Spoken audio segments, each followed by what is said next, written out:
Bonsoir à toutes et à tous. Ce soir, nous allons parler d'enfance, de ferveur, de liberté, mais aussi d'art, puisque notre invité a été professeur d'histoire de l'art. Il connaît bien le monde des musées, très bien même. L'Orangerie, le musée d'art moderne, le Centre Pompidou ou encore le musée Picasso sont autant d'institutions dans lesquelles il a laissé son empreinte. Il est également connu pour ses talents d'écrivain et d'essayiste qui lui ont valu d'entrer à l'Académie française en 2008. C'est Jean Clair que nous recevons ce soir. Bonsoir Jean Clair. Bonsoir. Merci beaucoup d'être avec nous aujourd'hui. La littérature, c'est pour vous une véritable passion et vous nous le prouvez une fois encore ce soir en venant nous parler de Terre natale, votre dernier né, qui est paru aux éditions Gallimard. Le titre, d'ailleurs, pour être exact, c'est même Terre natale, exercice de piété. Pourquoi ce titre ? Pourquoi Terre natale ? Parce que d'abord, c'est un hommage à Marcel Arlan, qui est l'écrivain qui m'a introduit, qui a guidé mes premiers pas chez Gallimard et dont le premier livre qu'il ait écrit s'appelait Terre natale, en hommage à Langres, où il est né, le pays de Diderot. Et dont il voulait, j'imagine, retrouver les souvenirs dans le milieu parisien des années 30, quand il a commencé son œuvre d'écrivain. Moi-même, si vous voulez, à un certain moment. Maintenant, j'avais envie à la fois de rendre hommage à Arlan, qui est un peu oublié aujourd'hui, hélas, et d'autre part, plus encore, rendre hommage à ma famille, à mes origines, à une terre qu'on pourrait appeler la matrie, c'est-à-dire vraiment la terre maternelle, qui vient compléter ce qu'on appelle plus communément la patrie, qui est la terre du père. Le livre est dédicacé au père. Oui, c'est ce que j'ai vu. Alors, vous évoquez effectivement votre enfance en Mayenne, le souvenir de vos parents, c'est d'ailleurs très, très touchant, très émouvant. Et on sent, avec ce livre, un vrai désir, un désir ardent de retour aux sources. Oh, là, je ne suis ni nostalgique, ni comment dire, ni... J'ai les pieds sur terre, si je puis dire. Donc, le retour aux sources ne se fait pas. Ce que l'on peut faire, c'est au moins essayer de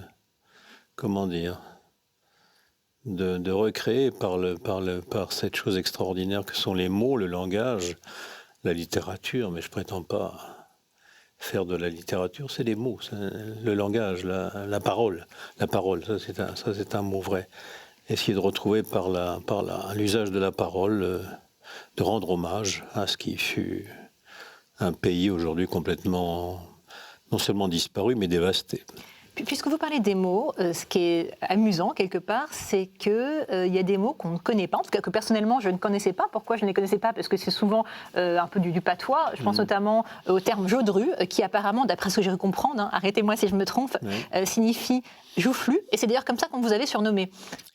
C'est mon père qui m'appelait comme ça, ce qui me choquait beaucoup et me blessait beaucoup jusqu'au jour, mais assez récent, en fait, j'ai découvert, si je puis dire, les titres de noblesse de ce terme du patois morvandio, le jaudrus et le joudrus, c'est le petit cochon, en fait, c'est celui qui est bien potelé, quoi. Donc. Mais venant de lui, c'était plutôt très affectueux. C'est absolument un enfant qui est un jaudrus, ça veut dire qu'il est bien nourri, qu'il est en bonne santé, qu'il est bien rond, bien...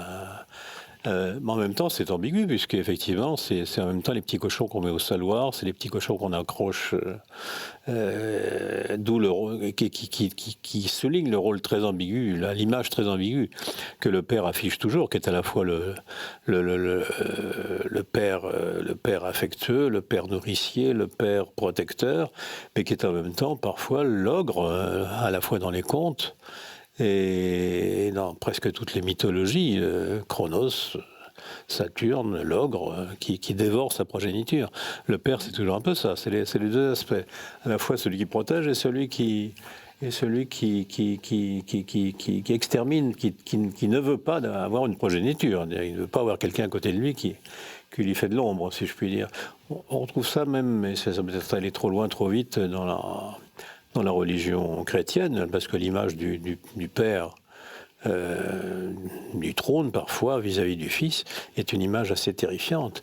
Il y a un père extrêmement protecteur qui accompagne la Vierge de Pietà, il y a aussi un père qui tient l'enfant dans ses bras et qui est un père assez proche de certaines divinités carnassières des mythologies pré-chrétiennes. Puisque vous nous parlez de votre père, le livre, effectivement, lui est dédié. Comment est-ce que vous décririez, alors vous en parlez dans le livre, mais je vous pose la question pour celles et ceux, nos téléspectateurs, qui n'ont pas encore lu le livre et qui vont peut-être l'acheter, comment vous décririez votre relation avec lui, avec votre père ? J'essaie de l'esquisser dans le livre. C'était une relation extrêmement difficile, extrêmement complexe. D'un père d'abord qui était terriblement absent, puisque quand je suis né en octobre 40, il est déjà reparti à la guerre. Vous n'avez pas choisi le meilleur moment pour naître, ceci dit, en tout début de la guerre. Non, on ne choisit pas. La date de la conception. Je dis ça avec ironie, oui. Mais oui, vous en parlez dans le livre et on sent effectivement que c'est quelqu'un d'assez absent. Donc quand il revient, moi j'ai déjà grandi, donc c'est un peu un inconnu. Entre-temps, comme lui-même est extrêmement, taciturne, en dehors de ces explosions, soit de colère,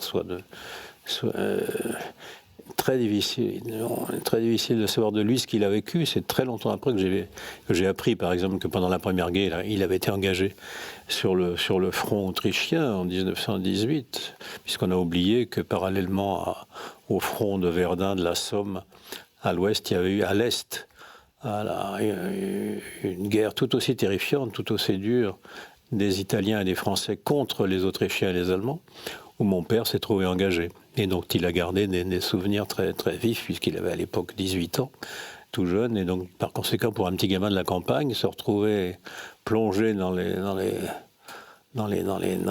paysages, les montagnes et la vie entre l'Autriche et l'Italie, ça a été une expérience tout à fait étonnante, mais sur laquelle il parlait très peu. Donc c'est seulement très récemment que j'ai découvert cette autre face des choses, si vous voulez.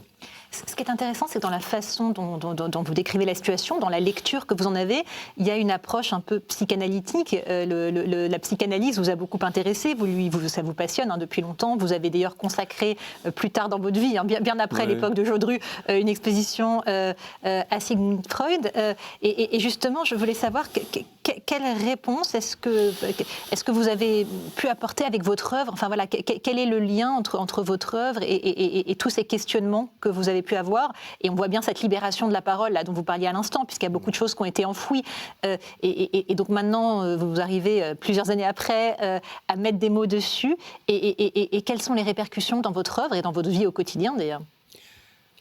Alors le rapport de la littérature à la psychanalyse est une chose effectivement assez délicate à définir, à circonscrire. Effectivement, mon rapport à la psychanalyse était très, très, très précoce, puisque, on peut le dire, parce que j'ai, entamé, une analyse quand j'avais 15 ans. C'était très, très, très, très jeune, avec une femme très étonnante d'ailleurs, que j'ai plus tard, elle aussi, retrouvée, dont j'ai retrouvé beaucoup plus tard les origines, qui a été une des premières à introduire en France la psychanalyse. Oui, parce que c'est ce que j'allais dire. À ce moment-là, c'était pas encore aussi répandu que ça ne l'est aujourd'hui. On n'allait pas s'allonger sur un divan tous les 4 matins. Non, mais elle avait déjà réussi à instituer la psychanalyse comme thérapeutique à l'intérieur des établissements hospitaliers français, ce qui était un tour de force, à la fois en tant que femme qu'elle était en tant qu'analyste, une discipline qui n'était pas encore tout à fait reconnue, ni par les psychiatres, et encore moins par les médecins purs et durs. Donc ça a été une expérience très étonnante, effectivement, de pouvoir chaque semaine soit ne rien dire. Pendant des semaines, c'était le silence absolu, allongé sur un divan, mais avec la liberté de ne rien dire, ce qui est aussi une très grande liberté, le silence. Ne rien dire, vous voulez rien dire, vous ne dites rien. Et si on dit, de dire ce qui vous passe par la tête, selon la formule, et sans avoir besoin de se justifier, sans avoir besoin non plus de faire appel à la rationalité. Et je dois dire que cette expérience à la fois du langage, de la libération, vous voyez, à l'époque c'était pas de libération, c'était une chose très très étonnante et qui venait après peut-être, j'ai été élevé comme catholique, pratiquant et donc pratiquant, si vous voulez, la confession. Donc j'ai pu, par la suite, mesurer la différence anthropologique, on dirait aujourd'hui, entre la confession d'un côté et l'exercice analytique de l'autre. Mais l'exercice analytique est resté en moi une chose très très forte, au point effectivement que j'ai tenu on m'a proposé de faire une exposition sur Freud l'année dernière, ce que j'ai accepté avec grand plaisir, et aussi avec une grande peur de me trouver mêlé à des cercles analytiques avec lesquels je n'ai jamais voulu avoir le moindre rapport. Et que ce soit la confession d'un côté ou la psychanalyse de l'autre, ça vous a apporté des réponses ? Sinon je ne serais pas là, j'imagine. Alors je voudrais revenir à votre livre dans lequel vous écrivez, je vous cite, « J'habite un corps qui m'est si étranger que je ne sais plus comment en sortir ni comment y rentrer. Et ailleurs dans le livre, ça c'est d'ailleurs plus au début du livre, mon corps refuse de m'abriter, douleur du jour et de la nuit. » On sent un rapport au corps, un corps que vous décrivez comme vieilli, avec des absences, des insomnies. Et quelque part, on a le sentiment que vous vous réfugiez presque auprès d'un autre, cet autre étant l'enfant que vous avez été. C'est un réconfort pour vous j'entends qu'il n'y a pas forcément de nostalgie, mais est-ce que c'est un réconfort pour vous de revivre ces années à travers, au fil de ces pages ? Les revivre, non, c'est plutôt une certaine souffrance, mais l'expérience du langage, l'expérience d'utiliser, de trouver des mots qui vont peut-être ressusciter ces moments à jamais perdus. Là, oui, il y a vraiment une expérience qui est à la fois d'ordre philosophique et spirituel, heuristique, comme diraient les philosophes, connaissance de soi, et en même temps de thérapeutique, c'est-à-dire de délivrance de ce que l'on a pu vivre, et vivre en le supportant comme une souffrance, et non pas comme une... Voilà, donc voilà l'écriture, et si vous voulez, si l'écriture a un sens, c'est bien cela. Et pratiquer comme une espèce de pratique qui doit être quotidienne, comme la prière, si j'ose dire. Plus que la prière, plus que la lecture du journal, la prière du matin, comme disait Hegel, la lecture du journal.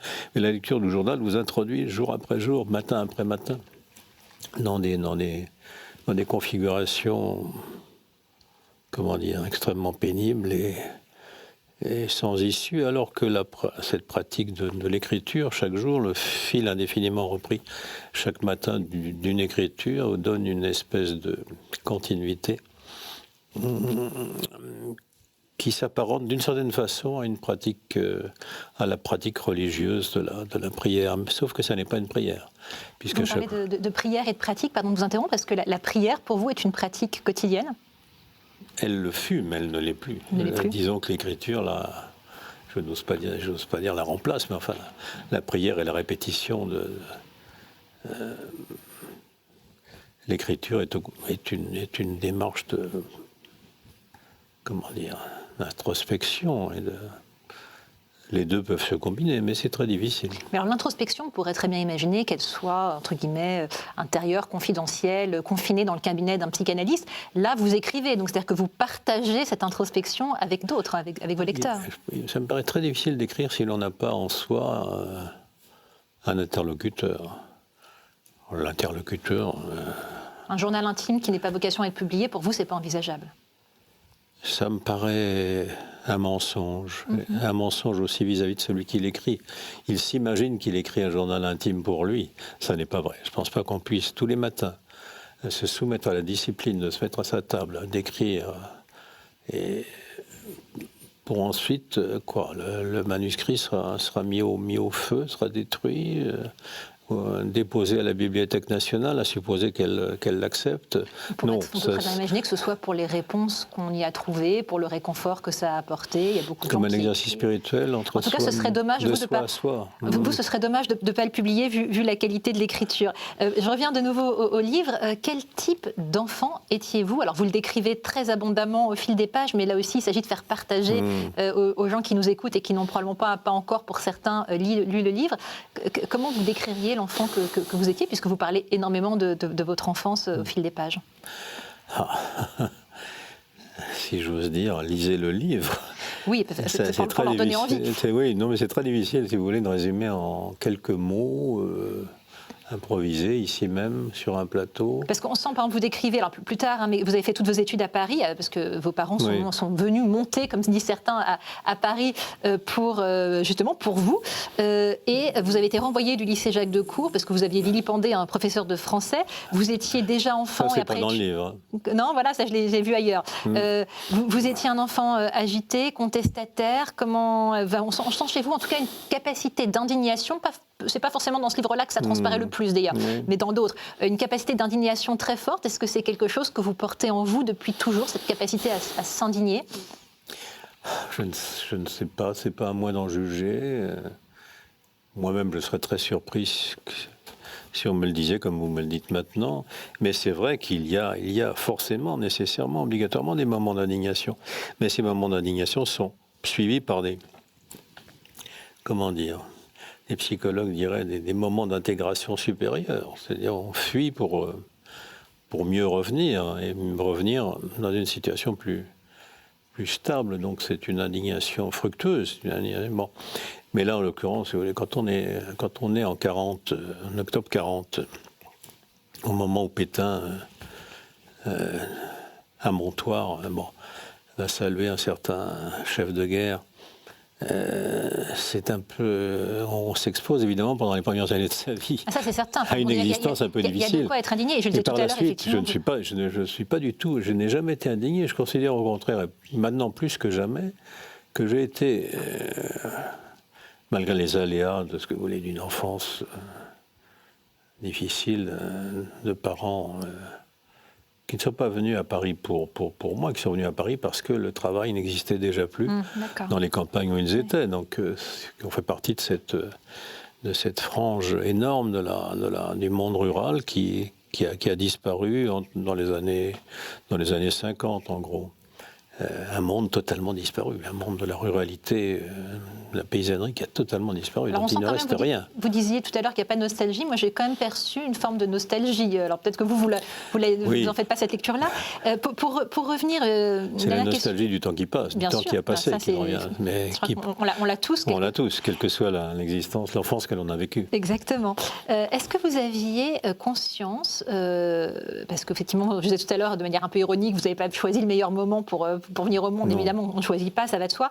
Vous aviez conscience, dans les premières années de votre vie, de ce qui était en train de se jouer, de ce qui se passait sur la scène internationale ? De ce qui se passait dans le monde, de ce qui se passait en France, de ce qui se passait à Paris, de la guerre, de la gravité de ce qui était en train de se passer. Vous étiez... Je n'en étais pas conscient, mais j'en étais un objet, comment dire, de... Vous savez, quand on est réveillé à 3 heures du matin par les forteresses volantes, qui viennent bombarder les usines... de voitures Renault ou autres, ou la gare de triage de Pantin, et que vous fuyez sur les épaules d'un inconnu et qui vous précipite dans le métro et vous n'êtes pas sûr que vous rentrez, que vous allez retrouver la maison. Et cela pendant je ne pleure pas dans le livre, c'est pas ici que je vais pleurer. L'absence de... Non, pas de nourriture, pas de chaleur. Bon, aujourd'hui, on crève de chaleur aujourd'hui. Mais à l'époque, il n'y avait pas. C'était des hivers terrifiants. Il n'y avait évidemment rien pour se chauffer. Donc, c'était la sensation de froid perpétuel que l'on éprouve dans ce moment-là, doublée par la peur terrifiante des bombes et même des V1, des V2 qui commencent à dégringoler. C'est des choses qui laisse effectivement nécessairement des séquelles. Un enfant. Oui. Bien sûr, ça laisse nécessairement des séquelles. On va continuer à parler pas forcément de la guerre, mais des autres aspects qui ont marqué, imprimé votre vie. On se retrouve dans quelques instants. À tout de suite, Jean-Claire. Tout de suite.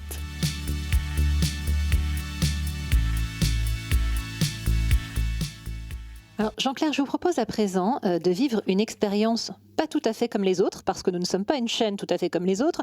On va s'intéresser à d'autres questions, peut-être que celles qu'on a l'habitude de vous poser.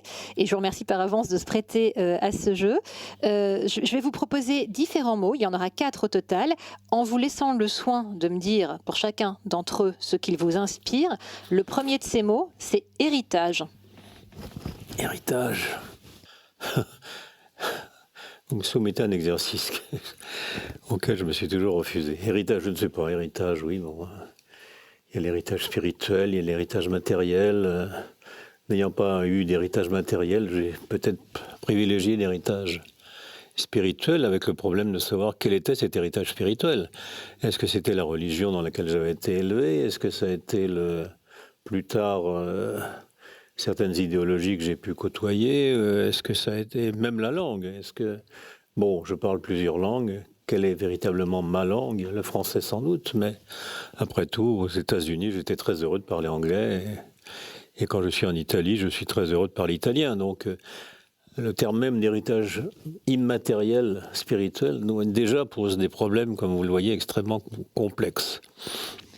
Ce qui est intéressant, c'est que les quelques mots que vous venez nous dire montrent qu'il y a quelque part un lien entre la notion d'héritage et celle d'identité. Oui, effectivement. Oui, parce que l'identité peut être extrêmement complexe. Tout à l'heure, vous avez dit dans ma présentation que j'avais enseigné l'histoire de l'art. Je n'ai jamais été professeur, en fait. D'accord. Alors que j'ai fait beaucoup de choses. Trop, sans doute, au point qu'on ne sait pas très bien. Bon, quoi, le conservateur de musée, le fabricant d'exposition, l'écrivain, bon, beaucoup de choses. Mais finalement, je n'ai jamais voulu enseigner. Peut-être on pourrait dire ça. Lorsque j'ai failli devenir enseignant, j'ai rompu en visière et je suis allé ailleurs immédiatement. Ça a peut-être été ça la grande rupture, plus encore que la rupture avec l'héritage de la ruralité familiale. Il y a eu cette rupture-là dès le début, la perte du monde paysan dont je venais, que j'ai à peine connu.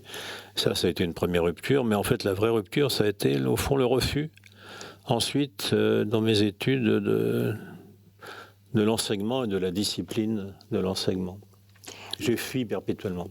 Le clin d'œil avec le mot héritage, c'était aussi une forme de comment dire, vous avez souvent un peu vilipendé, entre guillemets, les héritiers, ou en tout cas pointé du doigt des environnements que vous trouviez trop bourgeois. Les héritiers, quelque part, est-ce que ça vous agace un peu?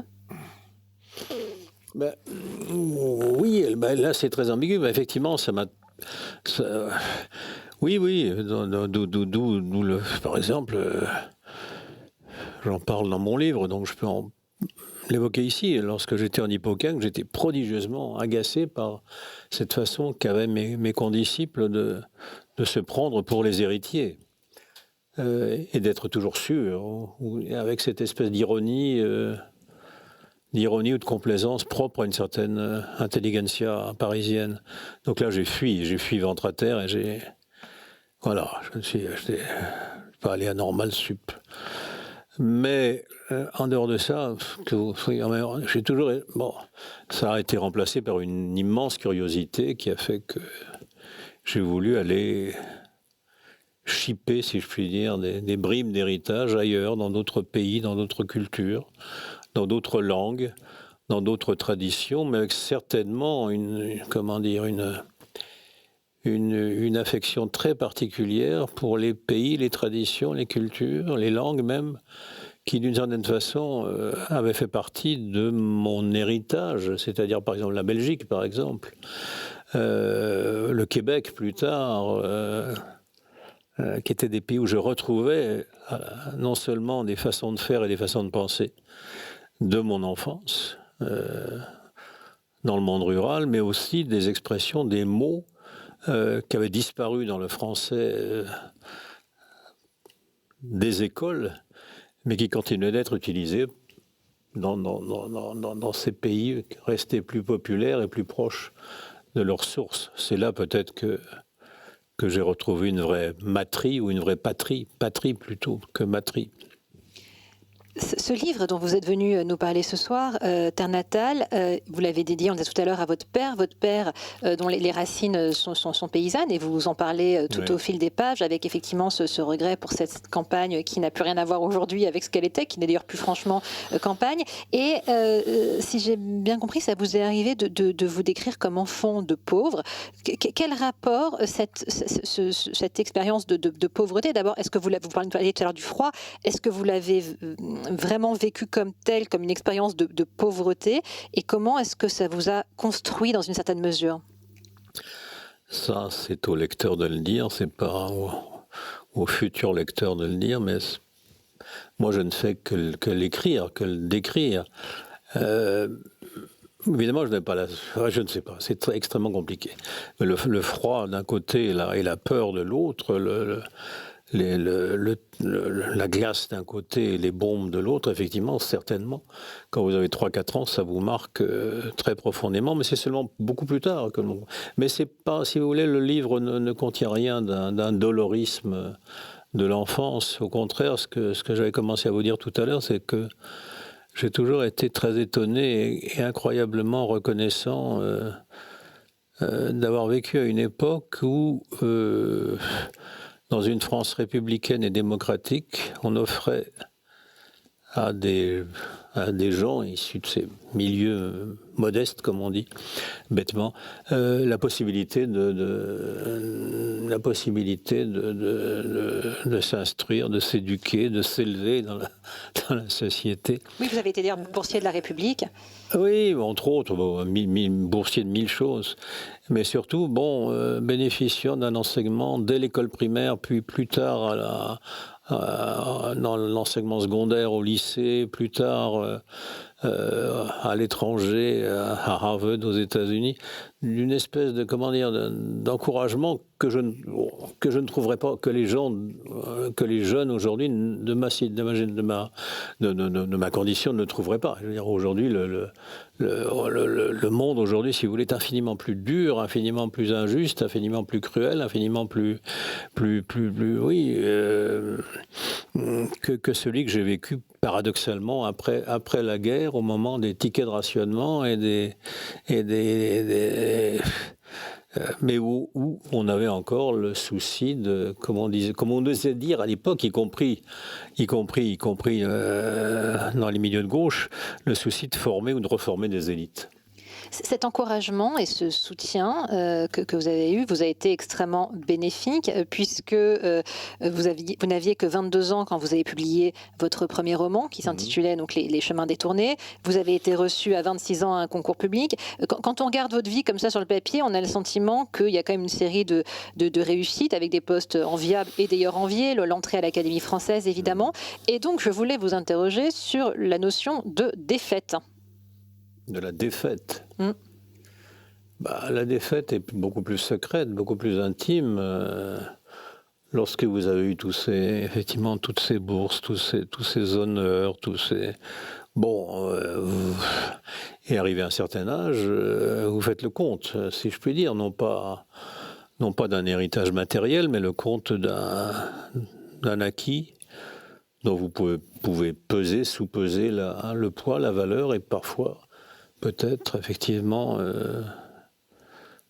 soulever des questions que je n'aurais pas soulevées il y a seulement quelques années. Mais encore une fois, le sentiment prédominant, c'est le sentiment d'avoir été finalement incroyablement privilégié par une situation sociale et politique qui à l'époque favorisait des profils de vie qui aujourd'hui au contraire n'émergeront pas, seront condamnés dès l'école, dès l'éducation primaire. Et là, effectivement, c'est une très grande injustice dont on ne parle pas beaucoup. Mais pour ma part, j'ai tout à fait conscience d'avoir été un privilégié de la fortune. Et voilà, le livre de ce point de vue-là est aussi non seulement un exercice de piété, d'expiation, de reconnaissance, vis-à-vis d'un certain héritage à la fois familial et intellectuel, mais aussi un exercice de reconnaissance et de gratitude. Alors au-delà des éventuelles réussites ou éventuelles défaites individuelles, il y a des défaites collectives. Et on vous sent très en colère contre l'inculture, contre la vénalité de vos contemporains.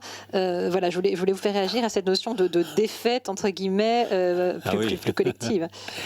Oui, mais oui, c'est plus que de la colère, c'est l'écœurement vis-à-vis d'une époque qui enfin, je vais pas jouer les pères Fouettard ou les D'abord, c'est trop tard, ensuite, ça ne sert à rien. Enfin, je ne sais pas. Simplement, je suis un petit peu stupéfait, c'est vrai, de l'extraordinaire vulgarité qui touche parfois à l'ignoble, qui touche quotidiennement à l'ignoble, que je vois partout, non seulement dans la vie quotidienne, mais encore plus, évidemment, dans les médias, stupéfait par ce culte du grotesque, du grossier, d'où peut-être ce sous-titre d'exercice de piété, la piété étant exactement le contraire de la dérision et du grotesque qui tout de même semble prédominer terriblement le quotidien de mes contemporains. Mais encore une fois, je n'ai pas très envie de m'engager là-dedans parce que je n'ai pas envie de jouer les figure de père fouettard ou de justicier sénile. D'autant que, certes, vous êtes un grand accusateur de la modernité picturale, du nihilisme contemporain, c'est une évidence, mais en même temps, vous avez été vous-même parfois à l'avant-garde sur certains sujets, ne serait-ce que sur ces sujets de psychanalyse que vous évoquiez tout à l'heure, puisque à l'époque, ce n'était pas du tout répandu, sur d'autres sujets plus relatifs à votre au travail que vous avez mené dans les différentes institutions muséales. Ça vous est arrivé d'être aussi aux avant-gardes. Oui, mais c'est le terme même d'avant-garde que je récuse désormais, parce qu'après, à l'avant-garde de quoi? C'est un terme militaire qui suppose que derrière vous, il y a des bataillons qui vont livrer bataille dans les tranchées de 14, ou quelle qu'elle soit à Verdun, ou qu'elle soit sur le front italo-autrichien. Celle qu'a vécu mon père. Non, il n'y a pas d'avant-garde, c'est pas vrai. Il y a la volonté il y a la nécessité de récupérer l'héritage. C'était de ce point de vue-là, j'affirme être un conservateur. Je pense qu'aujourd'hui, l'absolue nécessité, c'est pas d'être révolutionnaire ou d'avancer, c'est de conserver. Et cette conservation devient de plus en plus difficile, de plus en plus compliquée. Et précisément aujourd'hui, un gamin de pauvre n'ira pas dans les écoles, on ne lui offrira pas à l'école primaire, ni plus tard au lycée, au collège, la possibilité que j'ai eue à foison de récupérer un héritage. Ça, c'est la grande distinction, et c'est vrai que de ce point de vue-là, je suis extrêmement pessimiste, parce que je ne vois pas comment on peut, dans cette espèce de débâcle général, espérer retrouver une culture et une piété, qu'elle soit religieuse ou qu'elle soit purement intellectuelle ou purement féminine. Là, c'est vraiment quelque chose qui me taraude perpétuellement. Alors, on va trancher avec ce pessimisme en parlant d'une notion qui... C'est pas du pessimisme, c'est du... Si vous avez dit que vous étiez pessimiste à l'instant. Oui, bon, alors, ce sont des moments de pessimisme sur un fond de gratitude. Alors, on va parler d'un terme qui, a priori, véhicule plus d'enthousiasme. Enfin, je ne sais pas, vous allez me dire. C'est le terme de ferveur. Qu'est-ce que vous inspire cette notion de ferveur? Alors, la ferveur... Vous m'auriez parlé de piété, j'aurais été peut-être plus disert, parce que la piété est un terme totalement...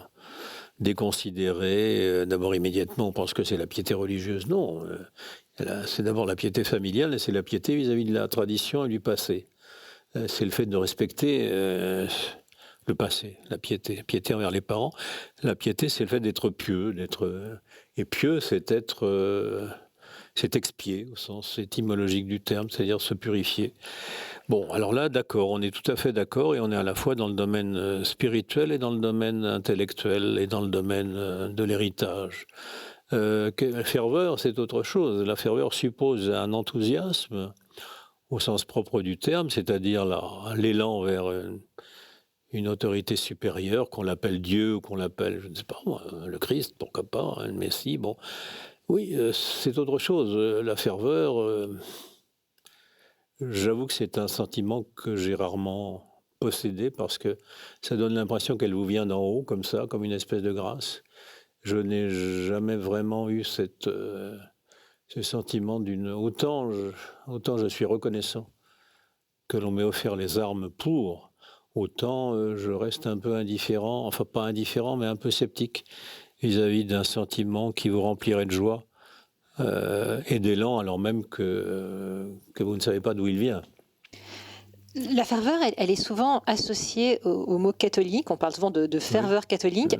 Quand on fait des recherches sur vous, on lit partout que votre mère était une fervente catholique. C'est comme ça qu'elle est décrite. Vous nous parliez tout à l'heure de... Une messeuse. Une messeuse. Ouais. Qu'est-ce que c'est pour vous une messeuse? Une messeuse, c'est quelqu'un qui va à la messe tous les dimanches et au jour de fête, bien sûr. Mais apparemment, ça allait plus loin que juste la messe. C'était une ferveur catholique je pense que à chaque moment de sa vie. Ce milieu paysan de la Mayenne, de l'Ouest en général, était un milieu extraordinairement fervent catholique.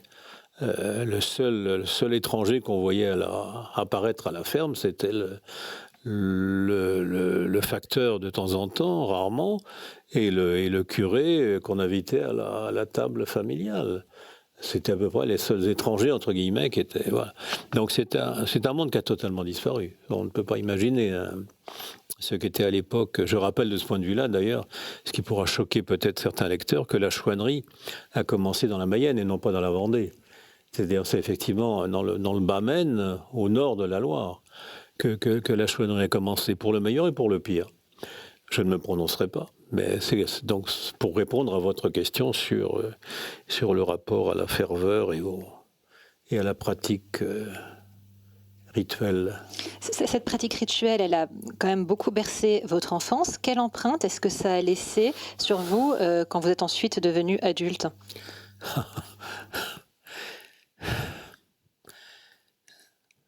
Je ne sais pas, le fait est que je l'ai quitté, donc je ne suis plus pratiquant.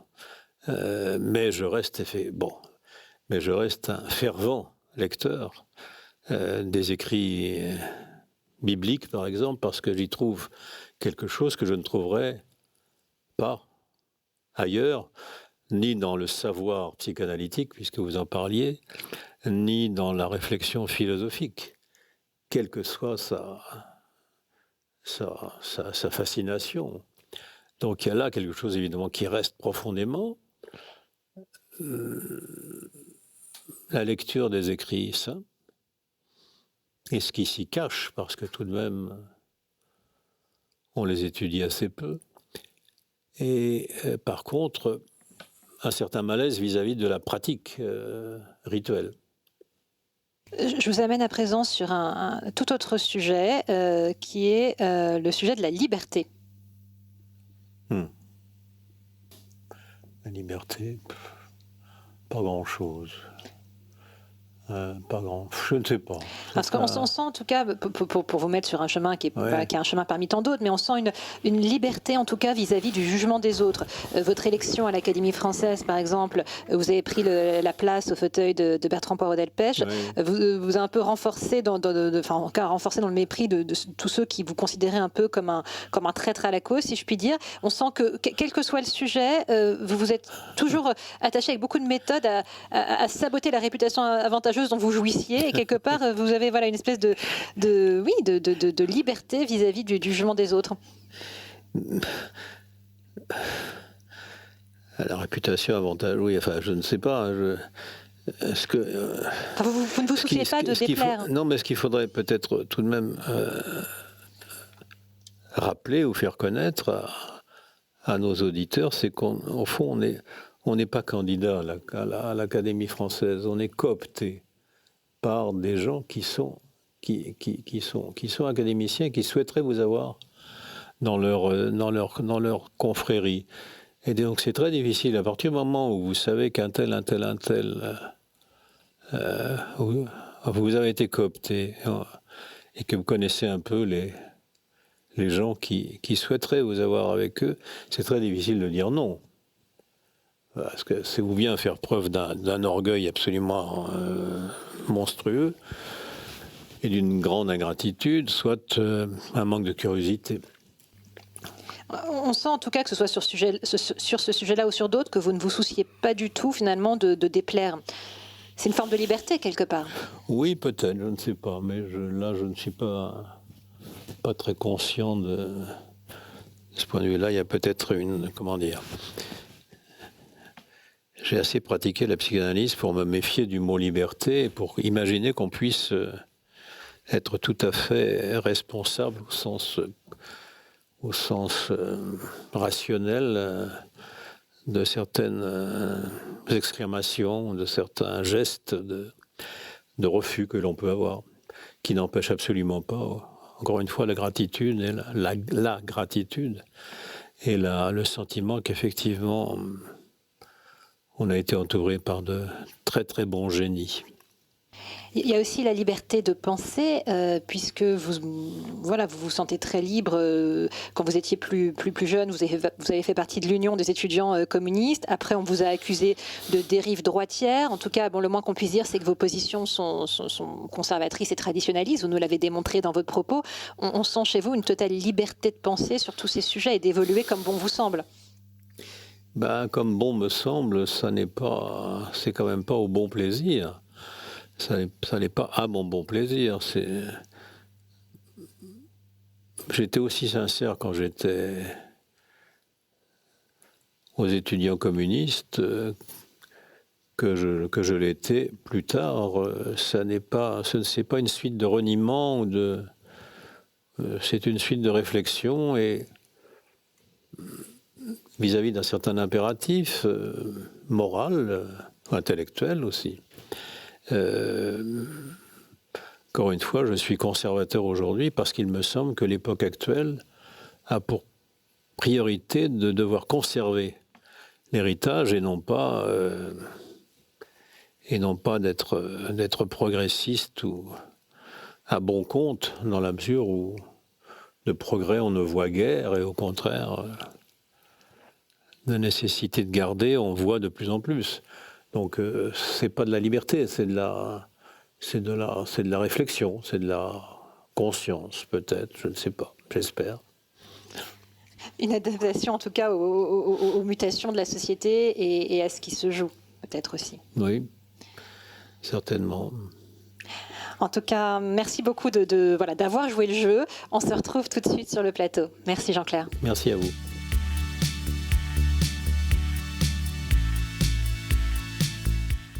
Ça m'intéressait de savoir comment vous avez vécu cette expérience, parce que vous avez fait beaucoup de plateaux, c'est le moins qu'on puisse dire. Si, quand même, dans votre vie, vous êtes beaucoup intervenu, alors que ce soit interviewé en presse écrite ou en télé ou en radio, quand même. Non, je suis très discret. Oui, c'est vrai que vous êtes plutôt discret. En tout cas, vous en avez quand même fait quelques-uns. Là, c'est une expérience assez atypique quand même de se retrouver seul sur un plateau. Et je voulais savoir si vous acceptiez de partager un peu avec nous ce que vous venez de vivre. Oui, bien sûr. Comment ça s'est passé pour vous ? Plutôt agréablement, parce que je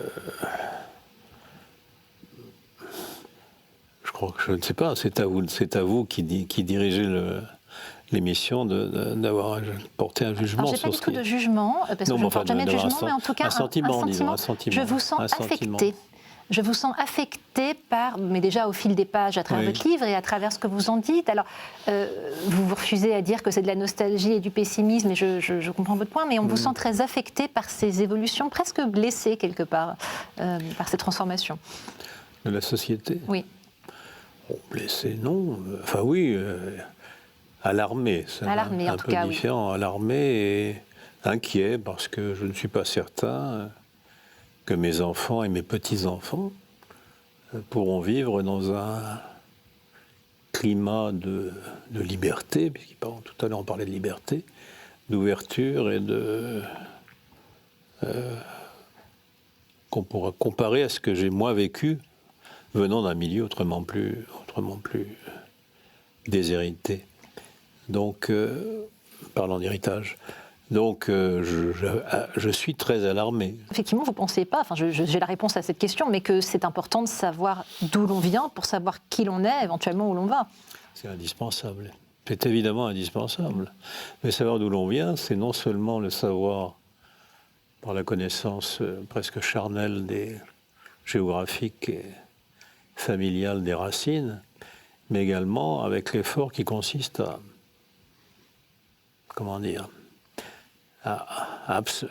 connaître un patrimoine spirituel, intellectuel, qui aujourd'hui me semble singulièrement déconsidéré. Comment est-ce que l'on peut croire que l'on a des racines si on ignore tout, par exemple, de l'iconographie chrétienne ? qui est une des plus... En tant qu'historien d'art, ça m'intéresse beaucoup. Ce qui est sans doute une des plus belles iconographies qu'une religion ait jamais imaginées. C'est d'une richesse prodigieuse. Or, je ne sache pas, non seulement qu'il y ait des cours d'histoire de l'art dans l'éducation nationale, mais encore moins que l'on consacre ne serait-ce que 2 heures par an à l'étude de l'iconographie, de l'iconologie religieuse, alors qu'elle est absolument...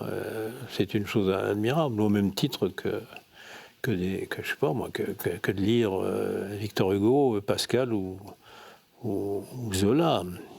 Alors vous avez effectivement lu tous ces gens-là, écrit vous-même beaucoup de livres, et on est tenté de se demander ce que vous faites quand vous ne travaillez pas, parce que vous êtes quand même un énorme travailleur. Je lis. Est-ce que vous lire lisez, et travailler... Vous écrivez, jusqu'à l'année dernière, vous aviez cette exposition dont vous nous parliez tout à l'heure. Oui, enfin bon, vous avez quand même pas complètement décroché de cet environnement-là, donc on sent quand même que vous avez... Est-ce que d'ailleurs vous avez eu envie de vous prouver quelque chose, venant de ce milieu que vous qualifiez effectivement de modeste tout à l'heure, vos parents se sont donné du mal, même si votre père était absent, etc. Est-ce que vous avez eu le sentiment de devoir vous prouver ou leur prouver quelque chose? Non, je ne crois pas que la sensation de, comme on dit, faire ses preuves. Ouais, non, je ne crois pas. C'était pas ça. C'était le fait de vouloir échapper à la misère, mais qui était aussi la misère intellectuelle. C'est quand même pas très drôle.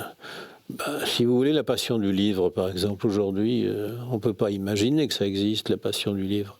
À l'époque, oui, posséder un livre, c'était une chose extraordinaire. Acheter un livre, c'était une chose impensable.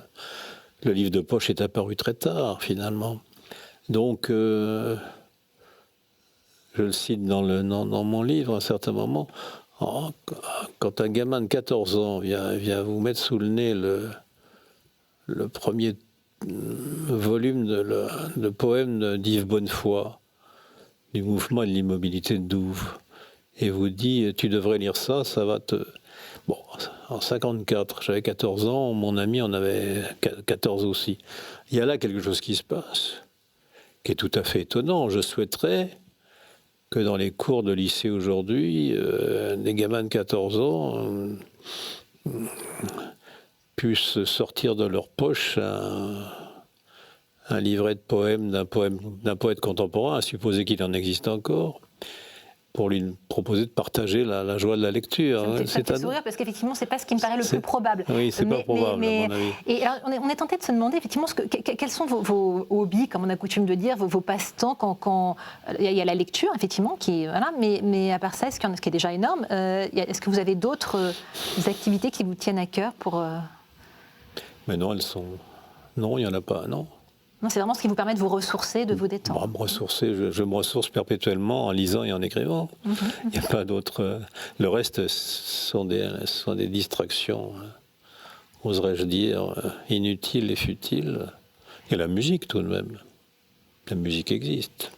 Vous écoutez beaucoup de musique? Énormément, oui. Est-ce qu'il y a un titre, un compositeur qui vous touche particulièrement? Non, c'est comme si vous me demandiez quel est votre écrivain préféré. Oui, c'est toujours très difficile de répondre à ça, mais il y a aussi des moments de sa vie où on est bien plus sûr, avec Mozart, et puis après plus avec Beethoven, et puis après plus... c'est plutôt de la musique classique, j'imagine, ou c'est... Oui, bien sûr. Oui, bien sûr.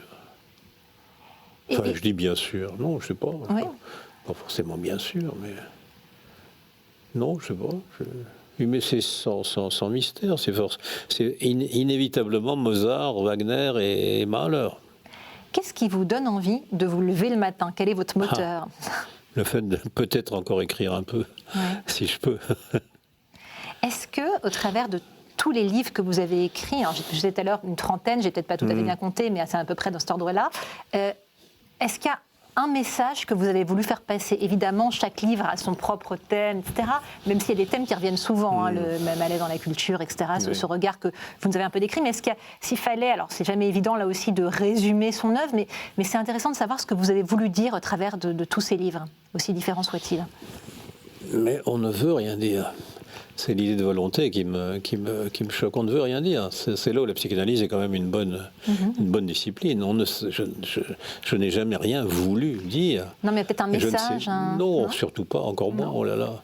Non, il n'y a pas de message. Il y a simplement le besoin de calmer calmer une inquiétude, de répondre à une angoisse, de chercher. Mais parfois, c'est peut-être beaucoup plus simple que ça. C'est d'avoir un mot qui vous trotte dans la tête et de vous demander mais que signifie ce mot. Et donc, c'est d'aller chercher un dictionnaire, pas celui de l'académie, mais plutôt le Littré ou des dictionnaires comme ça, qui vont vous renseigner sur le passé lointain du mot et ses origines. Alors là, effectivement, c'est quelque chose d'assez extraordinaire. Ça paraît dérisoire, ça paraît futile. Et pourtant, c'est le seul moyen de savoir d'où on vient. Vous parliez il y a quelques secondes d'inquiétude. Vous nous disiez tout à l'heure que vous portiez un regard relativement alarmiste sur le monde. Alarmé. Sur le monde dans lequel on vit. Vous nous disiez aussi que votre enfance n'a pas toujours été très drôle. Et finalement, j'avais envie de savoir ce qui vous fait rire et quelle est la dernière fois que vous avez ri, parce que tout ça est un peu lourd quand même. Oui. Voilà. Est-ce qu'il y a des choses qui vous amusent et si oui, lesquelles?